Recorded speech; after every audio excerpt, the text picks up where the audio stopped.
Chelsea come back from behind to beat Dinamo Zagreb, but at what cost, with Ben Chilwell picking up probably a World Cup ending injury from him. Man City also had to come from behind at home to beat Sevilla. Rico Lewis with his first goal and the youngest goal scorer in the history of the Champions League for Manchester City. And in other news, wider across Europe, Benfica smash Maccabi Haifa 6-1. And I need to get this verified, but I think now finished top of the group. Paris Saint-Germain come in second because of more away goals scored. All that and much more on the highlights and match reactions. So sponsored, of course, by Top Kicks. Let's go. Welcome to the highlights and match reaction show for the UEFA Champions League. We are sponsored by our partners for the entire season at Topps Kick 23. Topps Kick are the official digital collectibles app of the UEFA Champions League. Topps Kick is back for the 22-23 season, where you can collect and trade your favorite players from across the Champions League with football fans all around the world. The app has new packs available every week, brand new cards, original artworks, and classic top card designs. Throughout the course of this season, I want to build with you the ultimate Champions League squad with Topps Kick. So get the app downloaded right now. It's available worldwide and it is free. I'm going to be playing along throughout the entire Champions League season, from tonight right and through to the final, and I want to see you there. The link is available in the description below to download the Topps Kick 23 app. You can also scan the QR code that will be on the screen throughout the course of this stream. But make sure like buttons are being smashed. You're subscribing to the Football Terrace. Big shout out to Topps. Let's do this. Welcome back to the Terrace. And it was an entertaining night, considering that the majority of the games were dead rubbers. Chelsea were already through. Man City were already through. Both went behind. Both had to come back from behind. And that was, it made the games a bit more entertaining. But I know there's going to be some inquests at Chelsea. Ben Chilwell, started the game and ends up picking up that injury. And with Cucurella's form being off, that's going to frustrate Chelsea fans. Now, there's only 2 games left in the Prem and a League Cup game before the World Cup. But the way he was limping, that looks like it may have ended his World Cup dreams. But who knows how long that injury is going to be in play for. Many will ask the question, why did Chelsea have to play so many of their first team players? The likes of Dennis Zakaria getting his first start, of course, scoring the winning goal as well. Very, very happy for him, no doubt about it. And I'm sure Chelsea fans are with that. However, there are questions to be asked of Graham Potter. Why not a bit more rotation? Why not freshen up the squad a little bit more ahead of the game against Arsenal? Was it a case of these guys still aren't playing my style of football and I'm trying to get it down, I'm trying to get it on point? Or is it something else? I do want your thoughts and I want your feelings on that. We'll also talking Man City. I've got an interesting take on Man City, so stay with us for that. Of course, winning goals from Julian Alvarez and Riyad Mahrez to seal the deal, but young Rico Lewis playing at fullback tonight. And, City did struggle in that first half. There isn't no doubt about it. Very, very narrow in their approach. He made those fullbacks really spread themselves wider in the second half, and that really gave them the freedom of the park, and they dominated. But young Rico Williams benefited from that, got the equalizing goal, and now becomes City's youngest ever goal scorer. And the conveyor belt of young talent at City is very, very good indeed. And this is what I talk about a well-run football club. Not only are they buying stars for the first team, hiring the best managers, continually looking to improve, they're also burning the candle at both ends. They are also looking at youth players that are going to come in and be able to replace their first team individuals. So a good performance from them with the likes of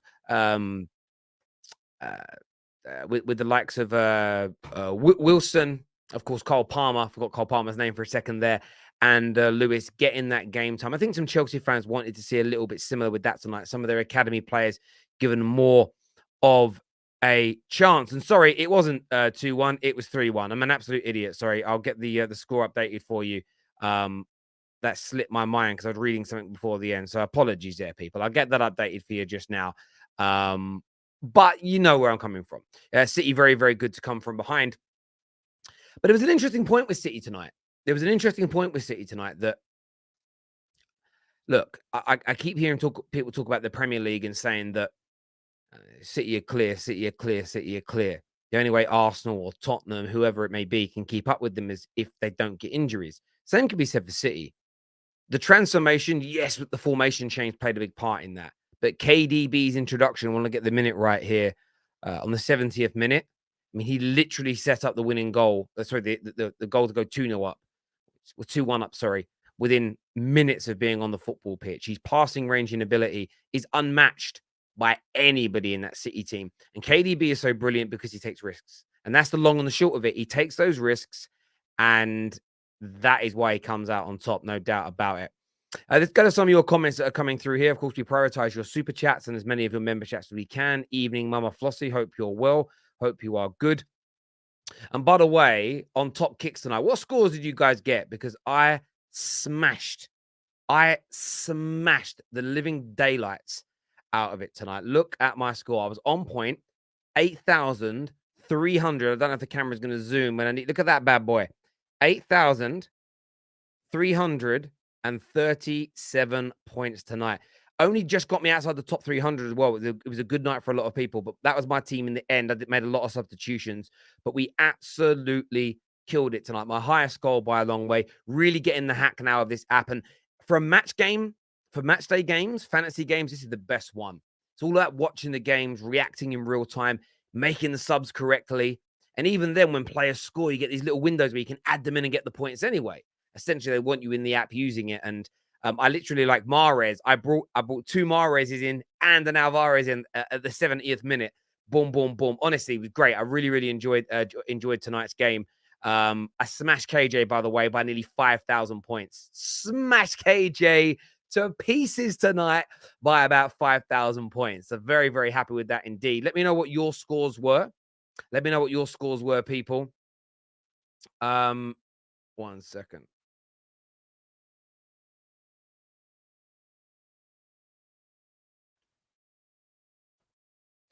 Let me know what your scores were in the comment section, and we'll get them read out to you. A lot of people were worried about Chilwell. Yeah, I'd be worried about Chilwell as well, if I'm honest with you. I'd be worried about Chilwell. You've also got Son that's also just been hurt for Tottenham. He's having time to go surgery. All of these things are gonna shake up the league even more, you know. Gonna shake it up. Absolutely. Absolutely. Federico Chiesa, we need to buy what a player with football ingenious. Okay, thank you very, very much. Potter is a madman playing all those players for so many minutes, especially Chile. Benfica finished first. Paris Saint-Germain again second, like last year when they faced Real Madrid in the round of 16. Yeah, it's going to be interesting now because there'll be teams like Tottenham that'll be buzzing because they won't get Paris Saint-Germain, but Benfica are no mugs this year. They're really no mugs this year, and they're a dangerous side. But it's stupid from Paris Saint-Germain. They look, for me, their team didn't look particularly strong today. I weren't watching their game. It was one match I wasn't watching. I did see Mbappe's goal, by the way, but just silly from them. You know, really, really silly from them, in my opinion. It really, really was. Let's have a look at this super chat that's come through. Do Paris Saint-Germain or Benfica go top? Same points, same goals, for and against and away goals. So yeah, basically, Benfica go top because they've got more away goals. That's what it went down to. Head-to-heads, I think, were the same and everything else. So yeah, they deserve it. Well done to them. And maybe they'll get an easier draw now. Maybe they'll pick, you know, for them, they might now be able to get themselves to a quarterfinal or beyond. They may very well do. They'll be wanting Tottenham, won't they? That's who they're going to want. Spurs can't get PSG. No, I get that. I was saying yesterday, Spurs fans were like, I don't care who we get. And they were naming all the easy teams they could get. But everybody was saying, well, PSG are probably going to win their group. You could still get them. That was the point I was making. That can't happen now, can it? Because they both came second. No, they can. They won their group, right?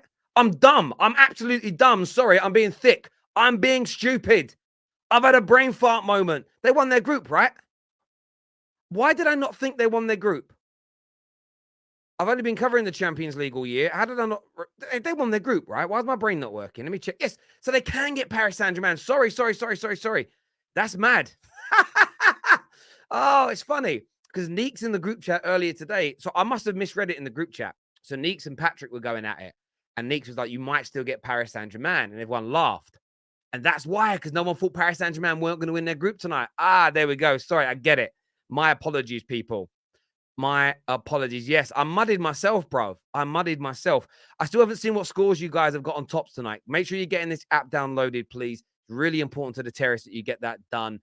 Big up yourselves. You can scan that QR code that's on the screen right now, just below us. There is a link in the description as well. If you follow me on the app as well, so just search Football Terrace, you'll find me. We are going to pick someone to win every week. We're picking someone to win a Champions League shirt of their choice. So get it downloaded and get following us. So Liverpool either get Benfica, Porto, Madrid, or Bayer Leverkusen. Happy. I mean, that's the one that sometimes, if that's right, I'm going to take your word for it, Omar, because I haven't researched it myself. But barring Real Madrid, there's a great opportunity for to beat all those teams. Benfica are really good, though. Do you know what? If Benfica are playing, in Benfica's form now versus Liverpool's form now, Benfica win. However, was it when the knockout stages start, end of Feb? It could be a different world for everybody by then. A completely different world for everybody. Yeah, no, I have had an absolute nightmare, mate. Absolutely. Bayern Munich. Sorry, he wrote Bayer. That's why I didn't even look. I'm about to say, but I swear Bayer Leverkusen come third in their group. But Bayern, they don't want. And in fairness, that's bad. So I'm going to rephrase that again here. I'm going to rephrase this again then. Benfica, better than Liverpool right now. Bayern Munich and Real Madrid, better than Liverpool right now. They better pray for Porto, you know. So they better pray for Porto. They really better pray for Porto. They have to. They have to pray. They have to pray for him. Let's have a little look at what more of you are saying here. Yeah, I am having a nightmare, mate. I am. I keep reading what you guys are writing and you're telling me the wrong stuff. Madrid versus Paris Saint-Germain. Messi getting his revenge. I don't know. I think Real Madrid will knock them out. Listen, I don't care how good they look. I don't care how good their players are. PSG do not convince me as a Champions League team. You know, they can go out there and definitely win. You know, they just, I know they've been to a final, but the level of games they bottle is a madness to me. It's a madness to me. Benfica could spark Liverpool. Right now, they definitely could. Without a doubt, they could definitely do that to them right now. They could. And I also want Tottenham to get Paris Saint-Germain. Actually, I want Paris Saint-Germain to get his Tottenham. That will be a great round of 16. Because we can get a couple of good ones in the round of 16. Liverpool versus Bayern Munich or Liverpool versus Madrid. Spurs versus Paris Saint-Germain. That'd be great. I'm looking at some of the others here. You know. Oh, I'll tell you a good one I'd like to see. Chelsea versus RB Leipzig.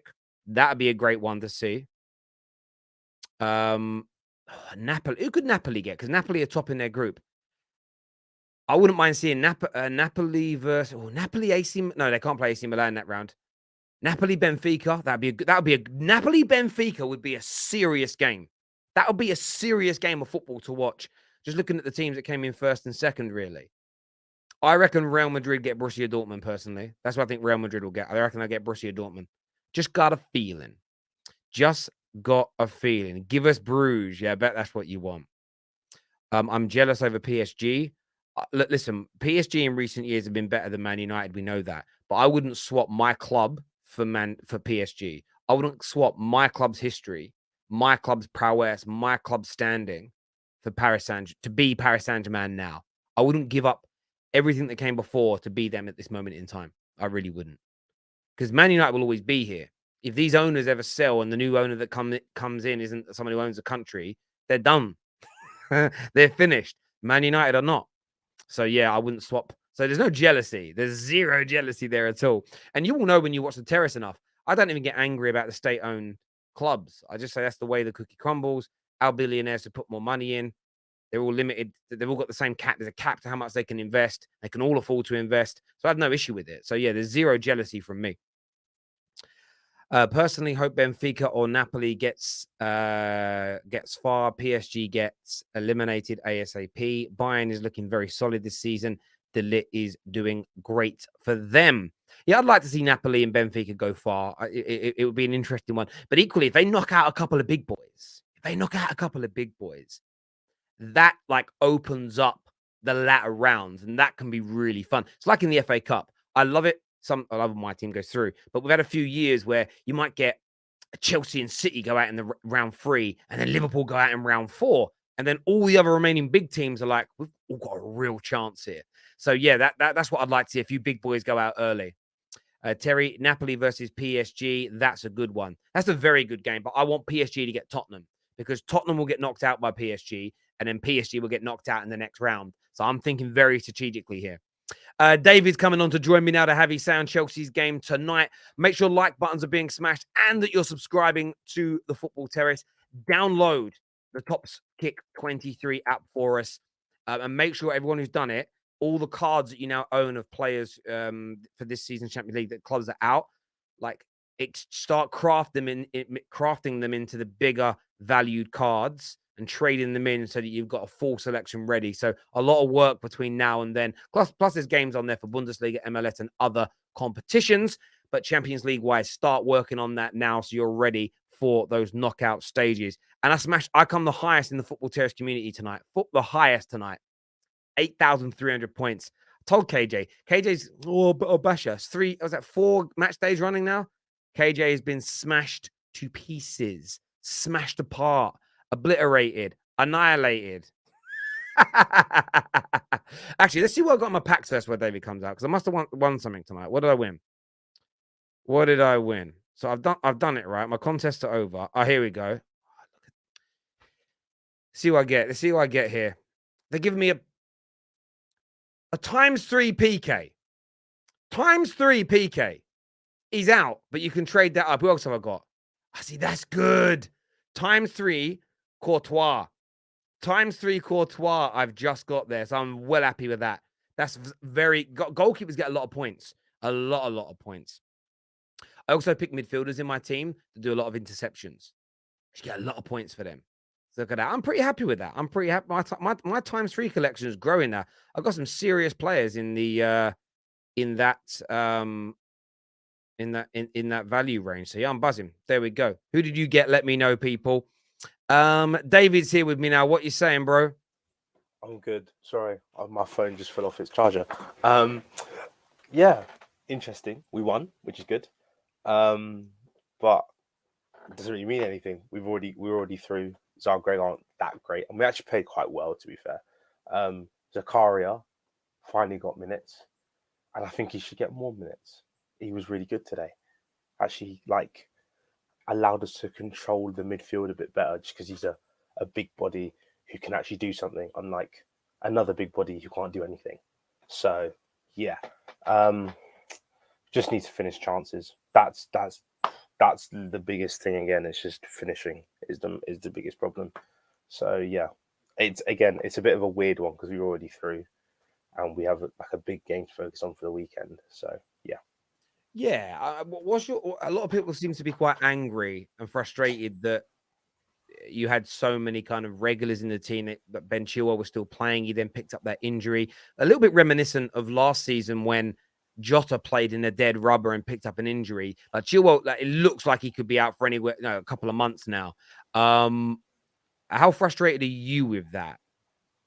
I mean, to be fair, if it could happen to any position, left back's probably the best one because we have Cucurella and Chilwell. So the drop off's not too dramatic, but it is annoying just because Chilwell is a fantastic player, and obviously as an England fan, I'd like him to be there at the World Cup as well. But it looks like he's probably not going to be there, which is annoying. But what injury's going to happen? It's part of football. Someone's got to play at some point, and I'm not sure about registration laws, but I don't think we could have just chucked in any left back. I don't think we could do that. So I think they have to, if they're an academy. I think if they're under a certain age and from your academy, they don't need to be registered. But look, I do understand people's frustration with it. I do get it, and I understand kind of where they're coming from. with that. I get the feeling, if you were to ask Graham Potter and he was to give you a straight answer, it's these players are not playing my style of football yet, and I'm playing them as much as I can. We've seen that with Eric Ten Hag at Man United. I would have liked a little more rotation in places just to test people at not even fitness, just let's see what this person's like. And he hasn't done that. But I think that's because he's trying to integrate that system and that style as quickly as possible. And the more games, the better. How did you feel about the general play tonight? Because there were times when you looked good and there were times when you struggled. And I know it was a dead rubber, so it's hard. But there does seem to be a lack of enthusiasm from fans, either at the ground and especially on social media. Like I put a tweet out today asking top Chelsea fans how they feel about their club. And a few said sort of quietly confident, a few said sort of like uninspired, a lot saying I feel disconnected from the football club. Like, how are you feeling about the actual style of play? You know, you bounce back after a few defeats. What's your take on that, mate? I thought today was probably the best in terms of footballing wise. I think that's probably the best we played in a while. I felt like we created quite a lot of chances.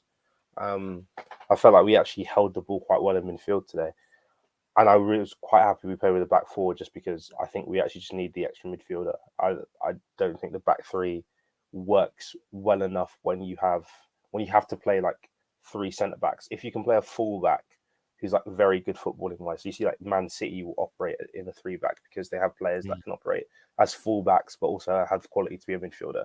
We don't do that. We literally operate with three centre backs. So I just feel like in order to dominate games a bit better, we need that extra person in midfield to hold the ball. And I thought we did that quite well today. But again, it's just finishing. That's it. It's finishing and decision making, because we got into really good areas again. And obviously it doesn't go down on the stat sheet, but we got into really good areas for cutbacks. And when we cut back, we just cut back to defenders every time. And it's just very frustrating because it's almost like we need to tell our players to stand in one person go here, one person go here, one person go back post. So at least if you cross the ball in and it falls somewhere, there are people there to do something. But it's almost now, are we going to play the players or are we going to play a manager? Yeah. Because it's gone through so many managers and it's the same players. So, no, and I understand it. And for me, I understand why there's this disconnect.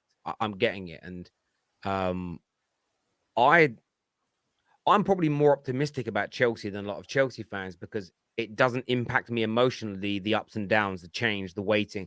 I don't need to be patient for Chelsea because whether they make it or I don't care about my opinion being right. If you make it or not, my life won't change, right? So maybe I've been a little bit kind of unappreciative of the stress that Chelsea fans are going through. And a lot, I think they feel disconnected because the players do. And the players feel disconnected because you've created the problem in the last 5 years that the Glazers created, which was you've got a squad made up of Sarri, Lampard, Tuchel players. And you've now got Potter in charge of them. That's essentially who built your squad. There might be, I don't know how many are left from the Sarri era, but there's definitely some because Jorginho's there. Do you get what I mean? So you've had these three different managers who don't all play football the same way, that all have different profiles that they're looking at. Ironically, they all wanted their Declan Rice. But that's the situation you're in. And I think Chelsea fans, it's hard to be, and I get it's hard to be.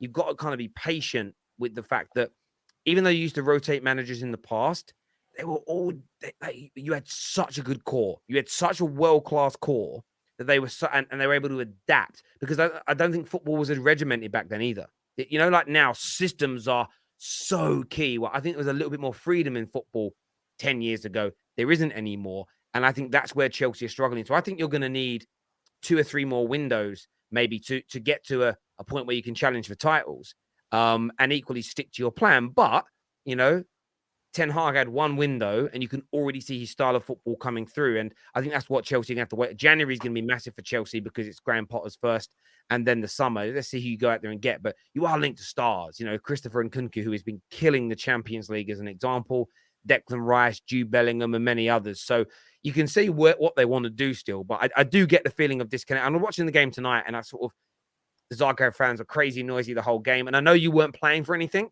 but it just was weird reading the tweets, listening to the crowd. I was thinking the feeling isn't good at Chelsea right now, even though I feel like you're building something that in the medium to long term is going to be really good. Yeah, I think Chelsea is probably the worst fan base for we're building something for the medium to long term because we're very here Now, like do it right now, do it yeah, right now. Otherwise, it's not doing what it needs to be doing. But yeah, and again, we discussed it in the group chat. But my I had after the Brighton game, I had to sit down with myself and then just had to sit there and go, what I think this team can do is just not going to be possible.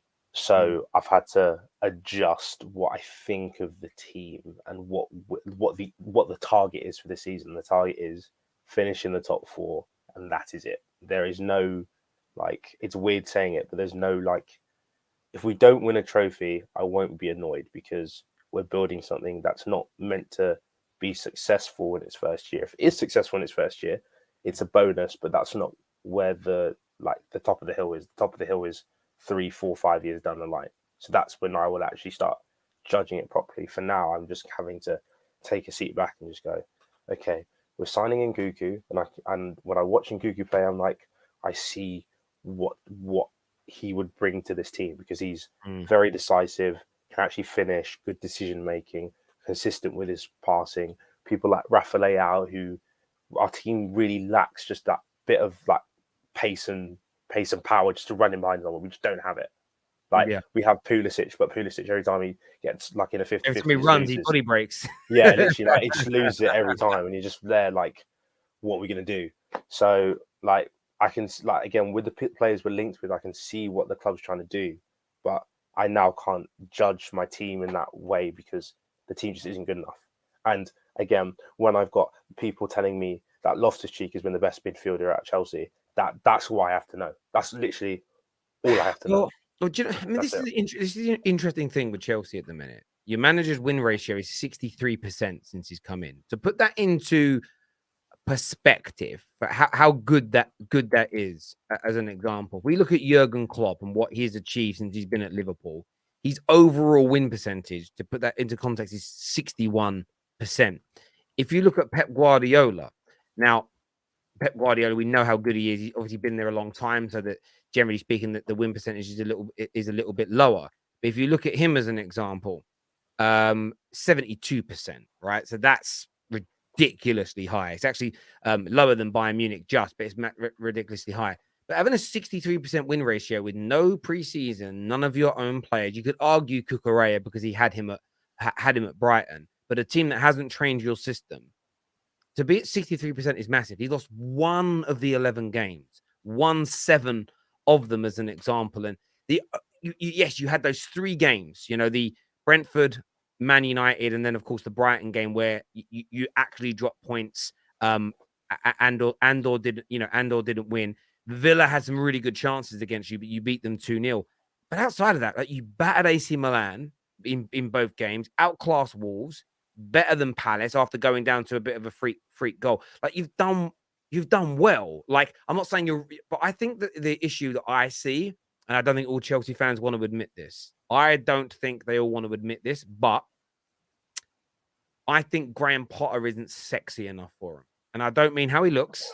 That's part of it. I don't mean they physically find him sexy. I don't think he's glamorous enough. I don't think he is exotic enough. I don't think he gets the juices flowing. If you'd have signed Nagelsmann right now, I know some people have got a question mark over him because of what he's doing for some reason. I don't watch enough Bundesliga, but people got a question mark. But 2 years ago, if you'd have sacked your manager and brought in Nagelsmann, fairly untried and tested at the highest level, there would have been excitement because he's young and German, therefore he's going to be great. If he was the new if he was dubbed as the new Jose Mourinho or the new Carlo Ancelotti or the new Pep Guardiola or the new Jurgen Klopp from one of those brilliant nations, there'd be excitement. I think because he's English, he's never been to a Champions League game until he took over you. I think all the hype of someone's got to give him a chance, but not us.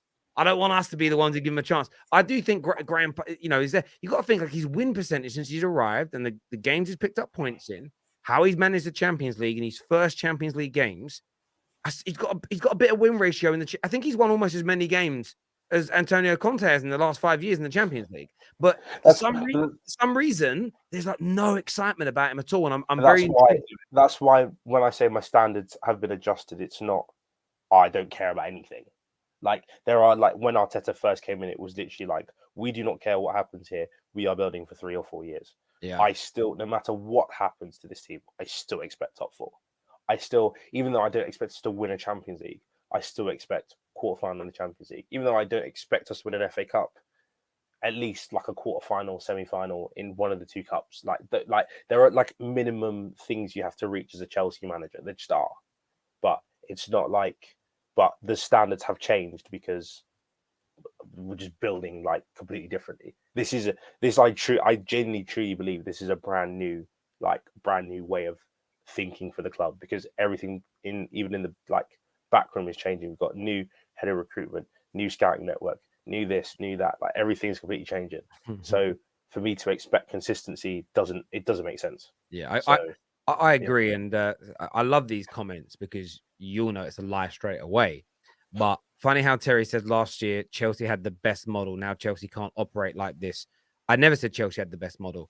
I literally had debates massively with Lee Gunner stating that they were a very well-run club, but the way Roman did it in 2022 won't work anymore because everybody else has got money, and you have to build a long-term sustainable model that City have done, that Liverpool have done. Liverpool don't spend as much money on transfers as other people, but Brighton have got one. Of course, Dortmund and Bayern Munich and Ajax have got them. They're all at different levels in terms of ability to spend, but the concept is the same. Brentford have one. Man United are trying to build one. We have been for years, and it keeps failing. So I never said that Chelsea had the best model. I didn't say they're a terrible model, but I didn't say they had the best model. You are lying, my friend. But you got the attention that you wanted, my friend. I saw it and thought, I'm gonna nibble on this one and be like, no, I'm gonna call the guy out. So yeah, Leicester have got a good model. Yeah, Leicester do have a good model, and no model is perfect, and all models can have mistakes within them. No model is 100% flawless, but Chelsea are trying to develop something different to what Roman had, but with Roman style spending. And that's why I said it months ago. I'm scared of what you guys are going to build because I don't trust. I mean, we've had a report about Man United come out today, and it said that they're going to sanction more spending in January where they weren't before. I don't trust it. I don't like. I don't trust it. It's going to take. It's going to take window after window, year after year of them doing what they say for me to start believing them. Does that make sense? So yeah, it's an interesting one. But for that guy to say that, like I said, Chelsea had the best model. no, I just never did. Even Chelsea fans would never say we have the best model. We have a good model that worked for quite a while, but I think most of us kind of were starting to realize, like, yeah, we can't just keep sacking. And I think we just got to a stage where it's like we're just running out of managers. We can't keep sacking them because there are only a few that are of that elite level, and we've gone through about 5, and there are only 7 of them in the world. Yeah, it's true, and I don't feel like there are as many good managers now as there used to be. So, or there's a lot of like potential. Does that make sense? Yeah. Or maybe it's because there's more teams now that can compete for those better managers, so they're spread out more. I don't know, but one of the two things is true. There's either more clubs taking the better managers or less of them. But either way, they're harder to get hold of than they used to be. Chelsea are one of the most sustainable clubs in England, in my opinion, thanks for their productive academy. But even their productive academy, was a big money maker for them, and because of the rule change within FIFA that's being staggered in over the next 3 to 4 years, that isn't going to be a sustainable way of them making money anymore. So we also have a habit of not keeping the good ones. We tend to sell the good ones and keep the bad ones. But that's it. I mean, you have that habit, and then kind of on top of that, there is the element of it's the problem with Chelsea isn't their academy. The problem with Chelsea isn't how much money they spend. Their problem was the sacking of managers and then changing philosophy and style of play as regularly as they did. And once everybody else got money, just go to 2014 and look at all the title races from Roman buying the club until the summer of 2014 and all the seasons after that. And you see a reduction in the amount of title races a team's in. And title racing is the bread and butter. Like, yes, you can win cup competitions, and Chelsea have been a good team in the majority of that. But I think it's been 5 years since you've been in a title race.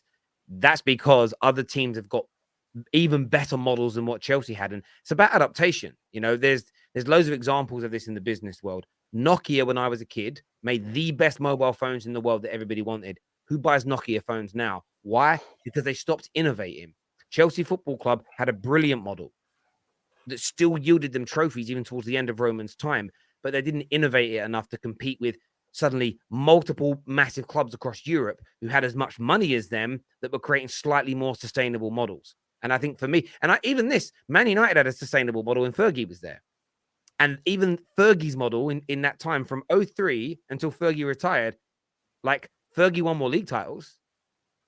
Do you know what I mean? So even then, and we didn't have the money you had in that time period, even though we had a lot of money still. But yeah, look, it is what it is. And I know some Chelsea fans don't like hearing it. Some rivals don't like hearing it. I don't quite know why, but there we go. We're always hanging on for 1, 2 1s, 3 2s, 1-0s in the last 3 years. Name me a time when we go 6-0 up. You don't. City, you can. Chelsea, you can't. City, you can. Chelsea, you can't. Good win today, but still not impressed, is what Nav has got to say to us there. Thank you for that super chat, Nav. I appreciate that. Here it says something win for Arsenal versus London Cowboys this week. Oh, easy. I think you mean easy. Sorry, I'm being dumb. Easy win. We'll touch on that on the top 6 show on Friday. Chilwell and Aspie both injured over a dead rubber game. Now we're going to be forced to play Ruben or Sterling at right wing back against Arsenal. As a Chelsea fan, I will say with chest that it's either City or PSG's year. City look formidable with Haaland and football. MNM. Oh, Messi. Right. Mbappe, Neymar, Messi are playing right now is scary. They've definitely got a chance. Of course, they've got a chance. I'm still not convinced by. I back City. I don't back PSG. Yeah, yeah. In the last 3 to 4 years, we've probably been the lowest goal scoring side in the top 4. Fact is, it would cross my mind. You look at City; they don't think about with the ball. They don't think with the ball. I get what you're saying. They don't like mess about with the ball. Yeah. I think that's what Nav means. Yeah, I get that. Yeah, I mean, but the difference is, look how long you've been playing under this style of football with Pep, and this is you can't. It's hard to create that continuity when you're changing all the time. So I do get it. Bruges, Inter, Leipzig, Dortmund, PSG, or Frankfurt are Chelsea's next Champions League opponent. Bummed another defender injured. Plus still not finishing our chances. I mean, there are some tough teams in that you could get, to be fair. But give me Bruges, give me Inter, give me Frankfurt. Yep, I'll take those 3. Thank you very much. Do not, again, people will know this. I'm not one of these guys that's like, give me the hardest opponent. Give me the hardest team out there. Yeah, just give me the team. Shut up, mate. Champions Leagues are Champions Leagues. Yeah, no, I hear you on that.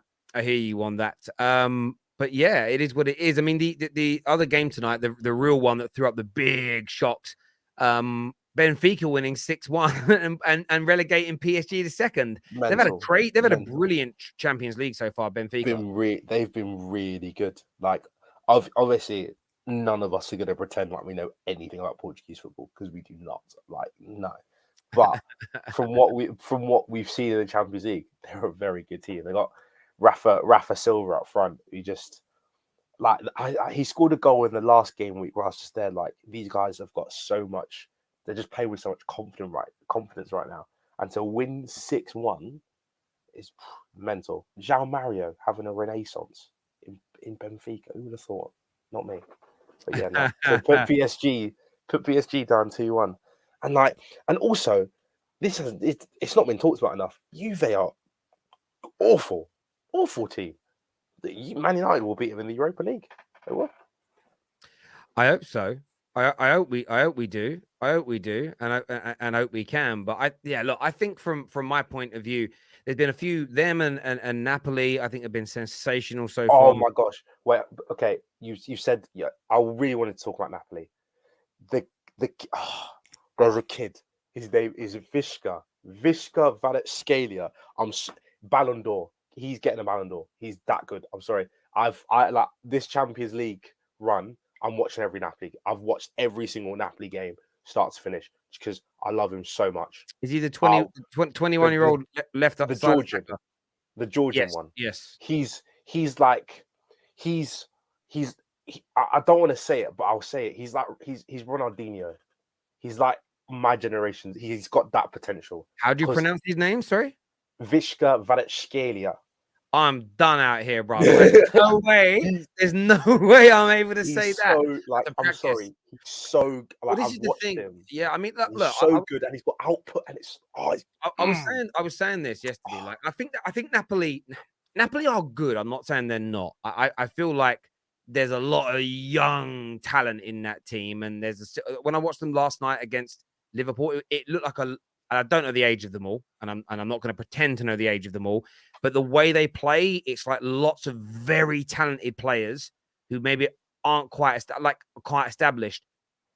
But I kind of look at them along the lines of, are they even going to be able to stay together? Do you get where I'm coming from? Like, are they even going to be able to stay together? If I was Chelsea, I would drop £80 million in January on Vishka. I'd do it. Get him gone. In fairness, I'm just looking at the age of their squad. The squad isn't that young, to be fair. It isn't. I don't know. I'm one of the. Most of their signings this summer have been like young, promising players. Like they've got a centre back, Kim Min Jae from South Korea. Fantastic centre back. Like physically, he's a beast. Like he's massive, and he's athletic, and he's fantastic. He's fantastic. Yeah, you know what it is? Like as I say, I never claim, because only idiots do this, claim to watch leagues they don't and watch teams they don't. And I've watched them play a few times in the Champions League and look really good. However, there's just something. What they did to Liverpool in the first game was embarrassing for Liverpool. It was a sensational performance. But then they went to Anfield, and yes, they scored a goal that was disallowed, and yes, they looked brilliant. But it was almost like, do they have enough quality to beat the big boys away from home? Like, some people talk about them as like the best team in Europe, and I think there's an element of, I think they might play the best looking football right now in Europe, but being the best team in Europe, we'll see in the Champions League. That will that will show us if they're able to do it. They're not the best team in Europe, but they're just entertaining to watch. Yeah, no, and I think that's my point. Like, I get that. I mean, are they top of Serie A? No, sorry. Yeah, right, by 5 points. By 5 points. And people have said that. But equally, and I'm not taking anything away from them, AC Milan are good, but no more than good. You know, Inter Milan are currently sitting, 6th or 7th in their league. Juve are having a season from hell. Like, none of the teams there that are in the Champions League this year are doing well in their league. So I don't know. I think, I'm not saying that, what I've said before, like, you can be really good, but also overrated at the same time. I think people are overrating them a little bit. Yeah, but 100%. We'll see. But one thing's for sure, they ain't keeping hold of any of their good players. In the next 18 months, 2 years, they're going to go. So we'll never know. Like, again, Vishka, if he's not going Chelsea, he'll go Man City or he'll go Real Madrid. Like, those are the only places he goes. I've genuinely, I've never fallen in love with a player like that since like Eden Hazard, like that level.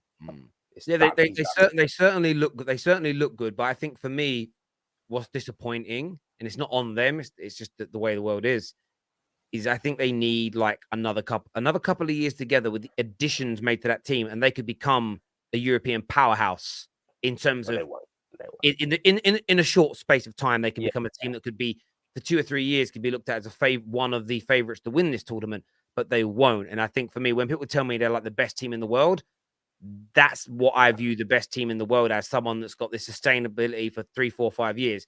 I think they're a brilliant footballing side as it stands right now. I think they've still got some naivety in them, because there was times against Liverpool yesterday where you're thinking, don't attack now, just relax a little bit, play the ball around, and they'll have to learn to do that. But they won't learn to do it, because by the time some players in this team go to that next level, as you say, they'll be at Real Madrid, or they'll be at Bayern Munich, or they'll be at Man City or something. But there we go. There was a comment that came through here. Someone here says, I'm not going to pronounce his name because I need to learn it. Dreams of Real Madrid, unfortunately. He does, but don't he play in the same position as Vinicius Jr.? Yes, or can he play both sides? Well, he probably can play both sides because he's both-footed. Like, but yeah, so if Vinny Jr. There are players there. I swear him and Vinny Jr. are like the same age. Pretty much, yeah. Yeah, there we go. Yeah. But there we go. Listen, everyone who's tuned in tonight, a big thank you to each and every single one of you. I know there wasn't much to talk about this evening, but we are live here for you. Please make sure you smash the like button before you leave. Subscribe to The Terrace. and scan that QR code on the screen and download Tops Kicks 23. That's the last of our Champions League match reactions now. I'm not even too sure when the draw is for the knockout stages, probably in December, but we'll be live for that when it happens and back towards the end of February, early March for all of the knockout stages for you. David, thank you for joining me on here tonight, and everyone else that's tuned in. More content for you tomorrow. Until next time, take care. Goodbye. God bless. And we'll see you all again soon. Thank you.